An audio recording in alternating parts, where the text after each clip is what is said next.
ನಮಸ್ಕಾರ ಕರ್ನಾಟಕ. ಎಲ್ಲರೂ ಹೇಗಿದ್ದೀರಾ? ಎಲ್ಲರೂ ಚೆನ್ನಾಗಿದ್ದೀರಾ ಅಂದ್ಕೊಂಡಿದ್ದೀನಿ. ಮತ್ತೊಂದು ವಿಡಿಯೋಗೆ ಸುಸ್ವಾಗತ. ಇವತ್ತು ನಾನು ಬಂದಿರೋ ಜಾಗ ಬಂದು ಕೋಲಾರ ಹತ್ರ ಅಂತರ್ಗಂಗೆ ಅಂತ ಒಂದು ಸ್ಥಳ ಇದೆ. ಆ ಸ್ಥಳಕ್ಕೆ ಇವತ್ತು ಬಂದಿದ್ದೀನಿ. ಬನ್ನಿ ಈ ಕ್ಷೇತ್ರದ ಬಗ್ಗೆ ತಿಳ್ಕೊಳ್ಳೋಣ.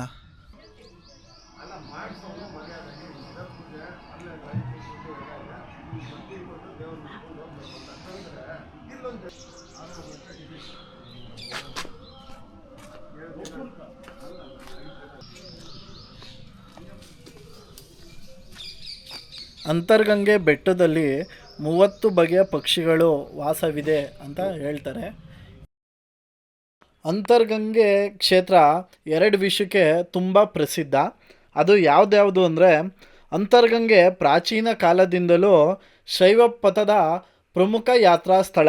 ಮತ್ತು ಇಲ್ಲಿಯ ಮುಖ್ಯ ದೇವಸ್ಥಾನ ಶ್ರೀ ಕಾಶಿ ವಿಶ್ವೇಶ್ವರ ದೇವಾಲಯ. ಮತ್ತು ಇಲ್ಲಿ ಇನ್ನೊಂದು ವಿಶೇಷತೆ ಏನಂದರೆ, ಇಲ್ಲಿ ನಂದಿ ಪ್ರತಿಮೆಯ ಬಾಯಿಂದ ನಿರಂತರವಾಗಿ ನೀರು ಹರಿಯುತ್ತದೆ. ಅಂದರೆ ವರ್ಷದಲ್ಲಿ 365 ದಿವಸನೂ ಅದರಲ್ಲಿ ನೀರು ಬರ್ತಾ ಇರುತ್ತೆ. ಅದು ಎಲ್ಲಿಂದ ಬರುತ್ತೆ ಅಂತ ಇಲ್ಲಿ ಯಾರಿಗೂ ಗೊತ್ತಿಲ್ಲ. ಈ ನೀರನ್ನು ಗಂಗೆಯ ಪವಿತ್ರ ಜಲವೆಂದು ಇಲ್ಲಿ ಜನರು ನಂಬುತ್ತಾರೆ.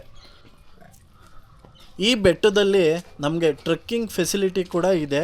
ಈ ಟ್ರೆಕ್ಕಿಂಗ್ ಸ್ಪೆಷಲ್ ಏನು, ಮತ್ತು ಈ ಟ್ರೆಕ್ಕಿಂಗ್ ಹೋಗಬೇಕು ಅಂದರೆ ನಾವು ಹೇಗೆ ಟಿಕೆಟ್ನ ಬುಕ್ ಮಾಡಬೇಕು ಅನ್ನೋದೆಲ್ಲ ನಿಮಗೆ ಮುಂದೆ ನಾನು ತಿಳಿಸ್ತಾ ಹೋಗ್ತೀನಿ. ಈಗ ನಾವು ಹೋಗ್ತಾ ಇರೋದು ನಮ್ಮ ಈ ಅಂತರ್ಗಂಗೆ ಬೆಟ್ಟದಲ್ಲಿ ಮೊದಲನೆಯ ವ್ಯೂ ಪಾಯಿಂಟ್.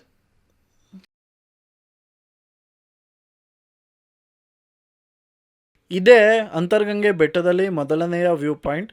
ಈ ವ್ಯೂ ಪಾಯಿಂಟಲ್ಲಿ ನಮಗೆ ಸನ್ರೈಸ್ ತುಂಬ ಚೆನ್ನಾಗಿ ಕಾಣುತ್ತೆ. ಈ ಬೆಟ್ಟಕ್ಕೆ ನಮಗೆ ಅಲೋ ಮಾಡೋದೇ ಮಾರ್ನಿಂಗ್ 6 ಮೇಲೆ. ಸೊ ನಾವು ಅವಾಗ ಬಂದು ಇಲ್ಲಿ ಸನ್ರೈಸ್ನ ನೋಡ್ಬೋದು.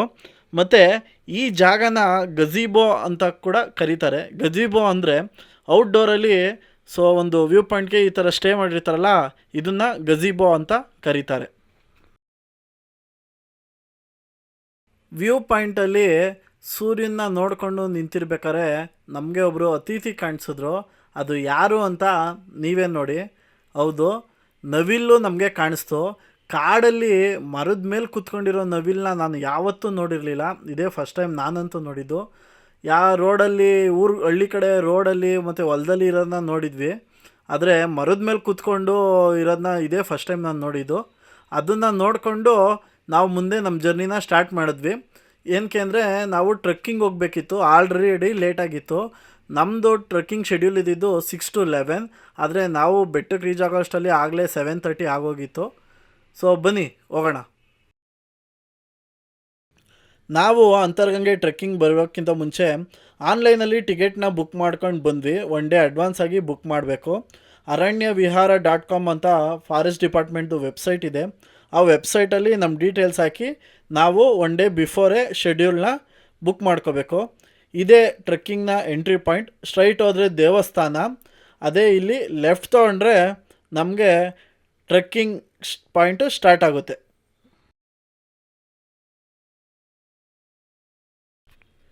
ಇದೇ ನವಿಲು, ಇದೇ ನಮ್ಮನ್ನ ಅದು ಫಾಲೋ ಮಾಡ್ತಾ ಇಲ್ಲ, ಅದನ್ನು ನಾವು ಫಾಲೋ ಮಾಡ್ತೀವೋ ಗೊತ್ತಿಲ್ಲ. ನೋಡಿ, ಈಗ ನಾವು ನೋಡ್ತಾ ಇರೋದು ನೋಟಿಸು, ಟ್ರೆಕ್ಕಿಂಗ್ದು ಸೂಚನೆ. ಟ್ರೆಕ್ಕಿಂಗ್ ಮಾರ್ನಿಂಗ್ 6ಗೆ ಸ್ಟಾರ್ಟ್ ಆಗುತ್ತೆ, ಮತ್ತು ಆನ್ಲೈನ್ ಬುಕ್ಕಿಂಗ್ ಮಾಡಿದರೆ ಮಾತ್ರ ಟ್ರೆಕ್ಕಿಂಗ್ಗೆ ಅಲೋ ಮಾಡ್ತಾರೆ. ಈಗ ಈ ಬೋರ್ಡಲ್ಲಿ ನಮಗೆ ಟ್ರೆಕ್ಕಿಂಗ್ ಬೆನಿಫಿಟ್ಸ್ ತೋರಿಸಿದ್ದಾರೆ. ಏನೇನೆಲ್ಲ ಉಪಯೋಗ ಇದೆ ಟ್ರೆಕ್ಕಿಂಗ್ ಮಾಡೋದ್ರಿಂದ ನಮ್ಮ ದೇಹಕ್ಕೆ ಅಂತ ಇಲ್ಲಿ ಹಾಕಿದ್ದಾರೆ. ಈಗ ನಾವು ನೋಡ್ತಾ ಇರೋದು ಅಂತರ್ಗಂಗೆ ಚಾರಣ ಪಥ ಪ್ರವೇಶ ದ್ವಾರ, ಅಂದರೆ ಅಂತರ್ಗಂಗೆಯ ಟ್ರೆಕ್ಕಿಂಗ್ನ ಎಂಟ್ರಿ ಪಾಯಿಂಟ್.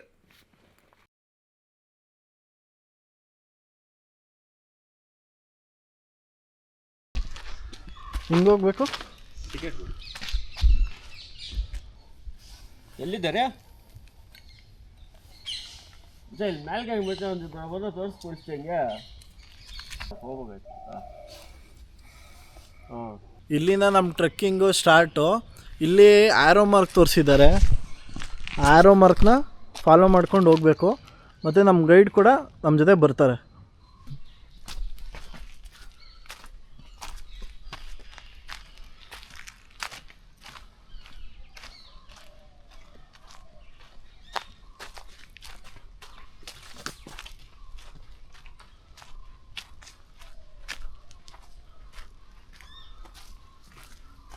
ನೋಡಿ ಇಲ್ಲೊಂದು ಆ್ಯರೋ ಮಾರ್ಕು, ನೋಡಿ ಇಲ್ಲೊಂದು ಆ್ಯರೋ ಮಾರ್ಕ್ ಇದೆ.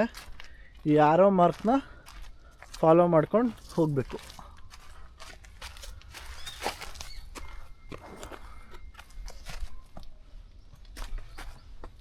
ಎಲ್ಲ ಕಡೆ ಮಾರ್ಕ್ ತೋರಿಸಿದ್ದಾರೆ. ಅವ್ರ ಗೈಡ್ ಕೂಡ ನಮ್ಮ ಜೊತೆ ಬರ್ತಾವ್ರೆ. ನಾವು ಎಷ್ಟು ಜನ ಹೋದ್ರು, ಇವಾಗ ಒಬ್ಬರು ಹೋದರೆ ಒಬ್ರಿಗೊಂದು ಗೈಡ್ ಕೊಡ್ತಾರೆ, ಇಬ್ಬರು ಹೋದರೆ ಇಬ್ರಿಗೊಂದು ಗೈಡು, ಅಥವಾ ನಾವು 10 ಮೆಂಬರ್ಸ್ ಹೋದರೆ ಮಿನಿಮಮ್ 10 ಮೆಂಬರ್ಸ್ಗೆ ಒಂದು ಗೈಡು, 10+ ಆದರೆ ಇನ್ನೊಬ್ರು ಗೈಡ್ ಎಕ್ಸ್ಟ್ರಾ ಆಯ್ತಾರೆ.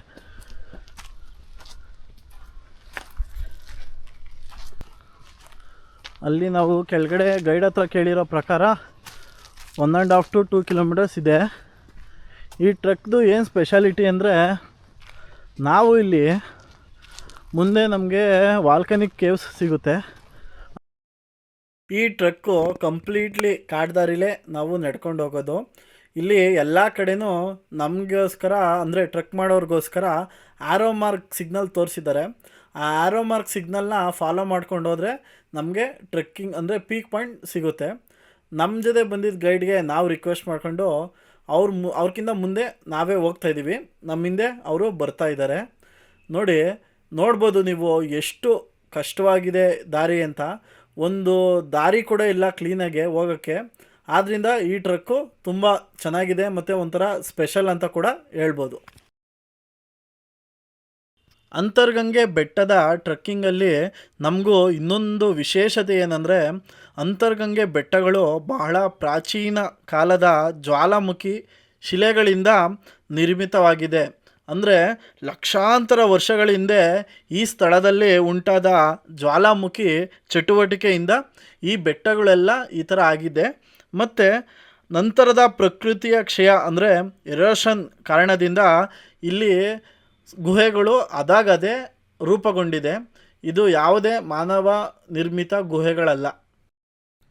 ಆದ್ದರಿಂದ ಅಂತರ್ಗಂಗೆ ಟ್ರೆಕ್ಕಿಂಗು ಸ್ಪೆಸಿಫಿಕ್ಕಾಗಿ ತುಂಬ ಚೆನ್ನಾಗಿದೆ. ನಾನು ಇಲ್ಲಿ ಮೇಲ್ಗಡೆ ದೇವಸ್ಥಾನ ಇದೆ ಅಂದ್ಕೊಂಡೆ. ಓಕೆ. ಇದೇ ನಮ್ಮ ಟ್ರೆಕ್ಕಿಂಗ್ನ ಪೀಕ್ ಪಾಯಿಂಟು. ಈಗ ನಾವು ಹೋಗ್ತಾ ಇರೋದು ಪ್ರಕೃತಿ ನಿರ್ಮಿತ ಗುಹೆಗಳಿಗೆ. ಸಾವಿರಾರು ವರ್ಷಗಳ ಹಿಂದೆ ಇಲ್ಲಿ ಗುಹೆ ನಿರ್ಮಿತವಾಗಿದೆ. ಅದು ಹೇಗಿದೆ ಅಂತ ತೋರಿಸ್ತೀನಿ ಬನ್ನಿ. ಹೌದಾ, ಎಂಟ್ರಿ ಆ ಸೈಡಿಂದನಾ?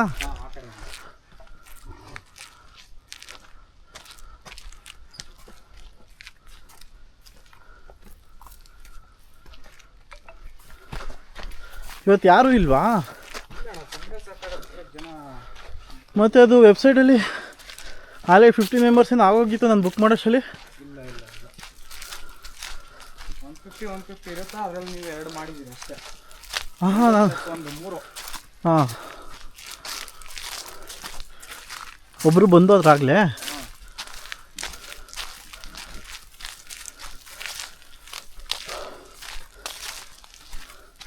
ಒಬ್ಬನೇ ಸಂಡೇ ಸಾಟರ್ಡೆ ಮಾಡ್ಕೊಂಡ್ರೆ ಕ್ಲೌಡ್ ಇರುತ್ತೆ. ಹಾಂ, ಈ ಟೈಮಲ್ಲಿ ಯಾರು ಇರೋದಿಲ್ಲ ಈ ಕಡೆ ಎಲ್ಲ.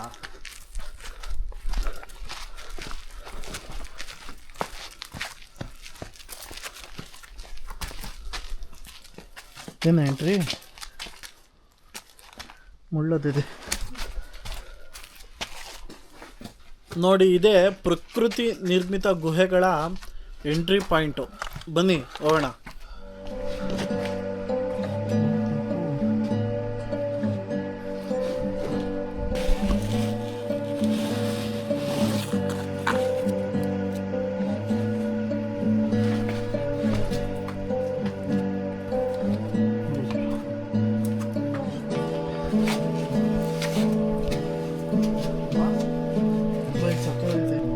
ಹಿಂಗೆ ಹೋಗಕ್ಕಾಗಲ್ವಾ? ಹಿಂಗೆ ಬರಬೇಕು. ಹಾಂ,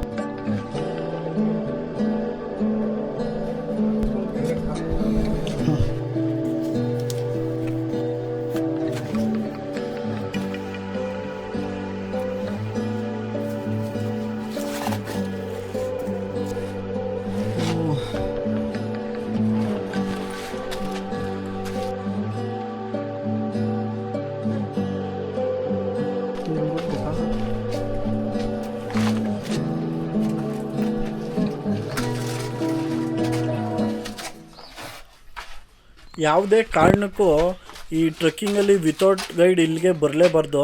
ಏನಕ್ಕೆ ಅಂತ ನಾನು ಪರ್ಸ್ನಲ್ ಎಕ್ಸ್ಪೀರಿಯೆನ್ಸ್ ಹೇಳ್ತೀನಿ. ನಮ್ಮ ಗೈಡು ಇಲ್ಲಿ ಕಲ್ಲಿಗೆಲ್ಲ ಹೊಡೆದು ಸೌಂಡ್ ಮಾಡಿ ನಮ್ಮನ್ನ ಕರ್ಕೊಂಡೋಗ್ತಾಯಿದ್ರು. ಏನಕ್ಕೆ ಅಂತ ಕೇಳಿದಾಗ ಅವ್ರು ಹೇಳಿದ್ದೇನೆಂದರೆ, ಇದು ಕಾಡಿನ ಪ್ರದೇಶ ಮತ್ತು ಇಲ್ಲಿ ಹಾವುಗಳು ಮತ್ತು ಕಾಡು ಪ್ರಾಣಿ ಯಾವುದನ್ನ ಕದ್ದಿ ಕೂಡ ಕೂತಿರ್ಬೋದು, ಅದಕ್ಕಾಗಿ ಸೌಂಡ್ ಮಾಡ್ಕೊಂಡು ನಾನು ನಿಮ್ಮನ್ನ ಕರ್ಕೊಂಡು ಹೋಗ್ತಾಯಿದ್ದೀನಿ ಅಂತ ಹೇಳಿದ್ರು. ನೋಡಿ, ಇದೇ ಆ ವಾಲ್ಕ್ಯಾನಿಕ್ ಕೇವ್ಸು. ಸಕ್ಕದಾಗಿದೆ ಎಕ್ಸ್ಪೀರಿಯನ್ಸ್ ಮಾತ್ರ. ಈ ಗುಹೆಗಳು ಪ್ರಕೃತಿಯಿಂದ ಉಂಟಾದವು ಮತ್ತು ಈ ಸ್ಥಳ ಟ್ರೆಕ್ಕಿಂಗ್ ಮತ್ತು ಗುಹಾ ಅನ್ವೇಷಣೆಗೆ ಪ್ರಸಿದ್ಧವಾಗಿದೆ.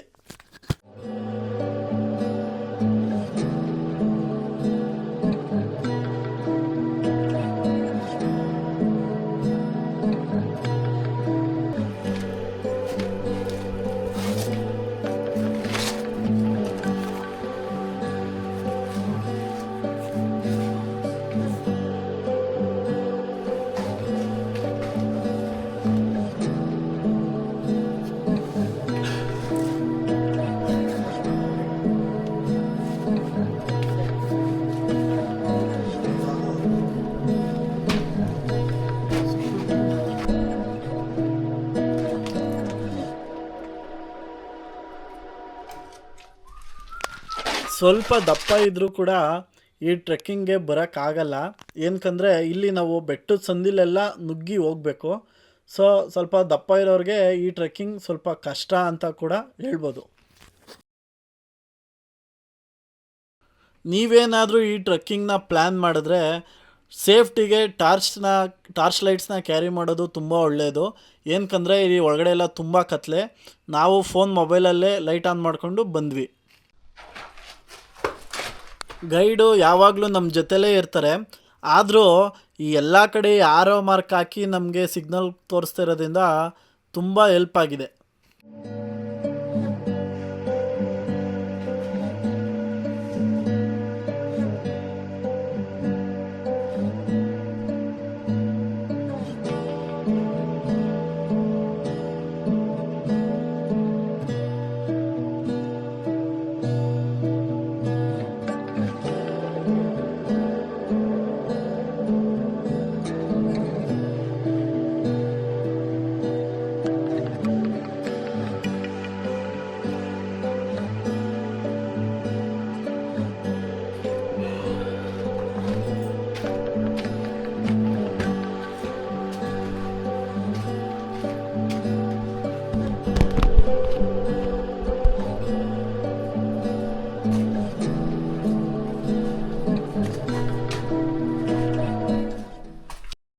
ಕೆಲವು ಕಡೆ ದಾರಿ ಇಲ್ಲ. ಇಲ್ಲಿ ಬಂಡೆ ಮೇಲೆ ಕಡ್ಡಿ ಮೇಲೆ ಸಪೋರ್ಟ್ ತೊಗೊಂಡು ನಡಿಬೇಕು. ಆದ್ದರಿಂದ ಶೂಸ್ನ ಕ್ಯಾರಿ ಮಾಡಿದ್ರೆ ತುಂಬ ಹೆಲ್ಪ್ ಆಗುತ್ತೆ.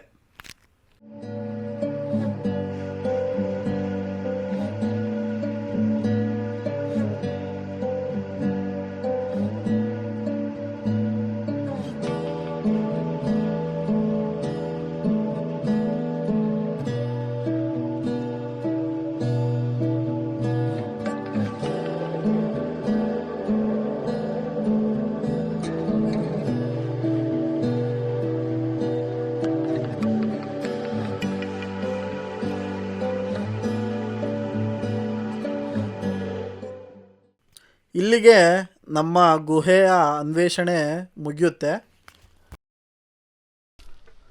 ಮುಗೀತಾ ಬ್ರೋ? ಹಾಂ ಸರ್, ಎಕ್ಸಿಟ್. ಸರಿ ಬ್ರೋ, ಥ್ಯಾಂಕ್ ಯು. ಯಾವ ಟೈಮಲ್ಲಿ ಬಂದರೆ ಚೆನ್ನಾಗಿರುತ್ತೆ ಬ್ರೋ? ಮಾಮೂಲಿ ಆಗಸ್ಟ್, ನವೆಂಬರ್ ಚೆನ್ನಾಗಿರುತ್ತಾ? ಮಳೆಗಾಲದಲ್ಲಿ ಟೈಮಿಂಗ್ಸು 6 ಗಂಟೆಯಿಂದ 11 ಗಂಟೆ ಅಷ್ಟೇ. ಬೆಳಿಗ್ಗೆ ಬಂದರೆ ಚೆನ್ನಾಗಿರುತ್ತೆ, ಈವ್ನಿಂಗಿಂತ? ಬೆಳಗ್ಗೆ ಮಾರ್ನಿಂಗ್ 6 ಗಂಟೆ ಬರಬೇಕು. ನೈಟು ಟ್ರೆಕ್ಕಿಂಗ್ ಇದೆ ಅಂತಲ್ಲ, ಅದೇ ಯಾವ ರೀತಿ? ಇಲ್ಲ ಸರ್, ನೈಟ್ ಟ್ರೆಕ್ಕಿಂಗ್ ಇಲ್ಲ. ಹೌದಾ? ವೆಬ್ಸೈಟಲ್ಲಿ ತೋರಿಸುತ್ತೆ. ಇಲ್ಲ, ನೈಟ್ ಟ್ರೆಕ್ಕಿಂಗ್. ಹೌದಾ? ಬೆಳಿಗ್ಗೆ ಕರೆಕ್ಟಾಗಿ 7:30ಗೆ ನಮ್ಮ ಟ್ರಕ್ನ ಸ್ಟಾರ್ಟ್ ಮಾಡಿದ್ವಿ. ಈಗ ಆಲ್ರೆಡಿ 12:30 ಆಯ್ತಾ ಬಂತು. ಇಲ್ಲಿಗೆ ನಮ್ಮ ಟ್ರಕ್ ಕಂಪ್ಲೀಟ್ ಆಯಿತು. ಹಿಂಗೋದ್ರೆ ಟ್ರಕ್ಕಿಂಗು, ಈ ಸೈಡ್ ಬಂದರೆ ದೇವಸ್ಥಾನಕ್ಕೆ ಹೋಗಿ ಈ ದಾರಿ. ಟ್ರೆಕ್ಕಿಂಗ್ ಮಾಡಿ ಸ್ವಲ್ಪ ಹೊತ್ತು ರೆಸ್ಟ್ ಕೂಡ ಮಾಡಿ ಈಗ ನಾವು ಹೋಗ್ತಾ ಇರೋದೇ ದೇವಸ್ಥಾನಕ್ಕೆ. ಈ ದೇವಸ್ಥಾನ ಶ್ರೀ ಕಾಶಿ ವಿಶ್ವೇಶ್ವರ ದೇವಾಲಯ. ಈ ಬೆಟ್ಟದಲ್ಲಿ ಇರುವ ಪ್ರಮುಖವಾದ ದೇವಸ್ಥಾನ. ಕೆಳಗಡೆಯಿಂದ ಈ ದೇವಸ್ಥಾನಕ್ಕೆ ಹೋಗ್ಬೇಕಂದ್ರೆ ಸುಮಾರು 400ರಿಂದ 450 ಮೆಟ್ಲುಗಳಿವೆ. ಈ ಮೆಟ್ಲಿಂದ ಬಂದೇ ಹೋಗಬೇಕು, ಯಾಕೆಂದರೆ ದೇವಸ್ಥಾನ ಬೆಟ್ಟದ ಮೇಲಿರೋದು. ಮತ್ತು ಈ ದೇವಸ್ಥಾನದ ಇನ್ನೊಂದು ವಿಶೇಷತೆ ಏನಂದರೆ, ಈ ದೇವಸ್ಥಾನಕ್ಕೆ ಏನಿಲ್ಲ ಅಂದರೂ ಸುಮಾರು 12ರಿಂದ 13 ಶತಮಾನ ಹಳೆಯದಾದ ದೇವಸ್ಥಾನ ಅಂತ ಹೇಳ್ತಾರೆ. ಈ ಪ್ರದೇಶವನ್ನು ಗಂಗರು, ಚೋಳರು ಮತ್ತು ವಿಜಯನಗರ ಸಾಮ್ರಾಜ್ಯದವರು ಆಳ್ತಾರೆ. ಮುಖ್ಯವಾಗಿ ವಿಜಯನಗರದ ಸಾಮ್ರಾಜ್ಯದ ಸಮಯದಲ್ಲಿ ಈ ಸುತ್ತಮುತ್ತ ಕ್ಷೇತ್ರ ಎಲ್ಲ ಡೆವಲಪ್ಮೆಂಟ್ ಸ್ವಲ್ಪ ಜಾಸ್ತಿನೇ ಆಯಿತು ಅಂತ ಇಲ್ಲಿಯ ಇತಿಹಾಸ ಹೇಳುತ್ತೆ. ದೇವ್ರ ದರ್ಶನ ಮುಗಿಸ್ಕೊಂಡು ಆಚೆ ಬಂದ್ವಿ. ಒಳಗಡೆ ವೀಡಿಯೋ ಅಲೋ ಇಲ್ಲ, ಆದ್ದರಿಂದ ವೀಡಿಯೋ ಮಾಡೋಕ್ಕಾಗಲಿಲ್ಲ. ಈಗ ನಾವು ಹೋಗ್ತಾ ಇರೋದು ಅತಿ ಮುಖ್ಯವಾಗಿರುವಂಥ ಸ್ಥಳ. ಇಲ್ಲಿ ದೇವಾಲಯದ ಒಳಭಾಗದಲ್ಲಿ ನಂದಿಯ ಪ್ರತಿಮೆಯ ಬಾಯಿಂದ ಇಲ್ಲಿವರೆಗೂ ಯಾವತ್ತೂ ನಿಲ್ದಲೇ ನಿರಂತರವಾಗಿ ನೀರು ಹರಿದು ಬರ್ತಾ ಇದೆ. ಇದನ್ನು ಪವಿತ್ರ ಗಂಗಾಜಲ ಅಂತ ನಂಬ್ತಾರೆ. ಇನ್ನೊಂದು ವಿಶೇಷತೆ ಏನಂದರೆ, ಇದು ಮೇಲ್ಗಡೆ ಕಾಡಿಂದ ಹರ್ಕೊಂಬರುತ್ತಲ್ಲ, ಅಲ್ಲಿ ಎಲ್ಲೂ ಭೂಮಿ ಮೇಲೆ ಇದು ಕಾಣಲ್ಲ. ಅಂದರೆ ನೀರು ಹರಿಯೋದು ಎಲ್ಲೂ ಕೂಡ ನಮಗೆ ಕಾಣಸಿಗಲ್ಲ. ಭೂಮಿ ಒಳಗಡೆಯಿಂದನೇ ಬಂದು ಈ ಒಂದು ಜಾಗದಲ್ಲಿ ಭೂಮಿಗೆ ಅಂದರೆ ಆಚೆ, ಭೂಮಿ ಒಳಗಡೆಯಿಂದ ಆಚೆ ಬಂದು ನಮಗೆ ಕಾಣಿಸುತ್ತೆ. ನೋಡಿ, ಇದೇ ಆ ಸ್ಥಳ.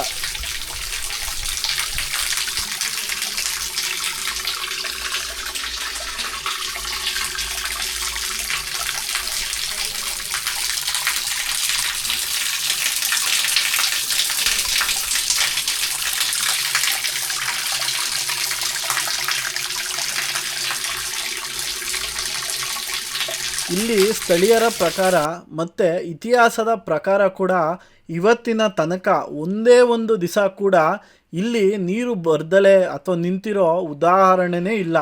ಇವತ್ತಿನ ತನಕ ಇಲ್ಲಿ ನೀರು ನಿರಂತರವಾಗಿ ಹರಿತಾನೇ ಇರುತ್ತೆ. ಈ ಕ್ಷೇತ್ರಕ್ಕೆ 1500 ವರ್ಷಗಳಿಗಿಂತಲೂ ಹಳೆಯದಾದ ಇತಿಹಾಸವಿದೆ. ಈಗಲೂ ಅಂತರ್ಗಂಗೆ, ಧ್ಯಾನ, ಪೂಜೆ ಮತ್ತು ಸ್ಥಳೀಯ ಜಾತ್ರೆಗಳಿಗೆ ತುಂಬಾ ಪ್ರಸಿದ್ಧವಾಗಿದೆ. ಮತ್ತು ಇಲ್ಲಿ ಭಕ್ತರು, ಪ್ರವಾಸಿಗರು ಇಬ್ಬರನ್ನೂ ಆಕರ್ಷಿಸುವ ಒಂದು ಒಳ್ಳೆಯ ಕ್ಷೇತ್ರ, ಪ್ರಮುಖವಾದ ಸ್ಥಳ ಅಂತಲೇ ಕೂಡ ನಾವು ಇಲ್ಲಿ ಹೇಳ್ಬೋದು. ಅಂತರ್ಗಂಗೆ ಬೆಂಗಳೂರಿಂದ ಸುಮಾರು 71 ಕಿಲೋಮೀಟರ್ ಇದೆ. ಕೋಲಾರಿಂದ ಬರೀ 4 ಕಿಲೋಮೀಟರ್ ಇದೆ. ಇಲ್ಲಿಗೆ ನಮಗೆ ಬಸ್ ಫೆಸಿಲಿಟಿ, ಟ್ರೈನ್ ಫೆಸಿಲಿಟಿ ಮತ್ತು ಪ್ರೈವೇಟ್ ವೆಹಿಕಲ್ ಎಲ್ಲದರಲ್ಲಿ ಕೂಡ ಬರ್ಬೋದು.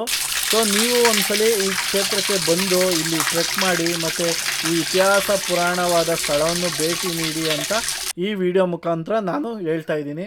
ಇದೇ ರೀತಿ ಇನ್ಫಾರ್ಮೇಟಿವ್ ವಿಡಿಯೋಸ್ಗಾಗಿ ನನ್ನ ಚಾನಲ್ನ ಫಾಲೋ ಮಾಡಿ, ಸಬ್ಸ್ಕ್ರೈಬ್ ಮಾಡಿ ಮತ್ತು ಲೈಕ್ ಮಾಡಿ. ಮತ್ತೊಮ್ಮೆ ಇನ್ನೊಂದು ವಿಡಿಯೋದಲ್ಲಿ ಸಿಗೋಣ.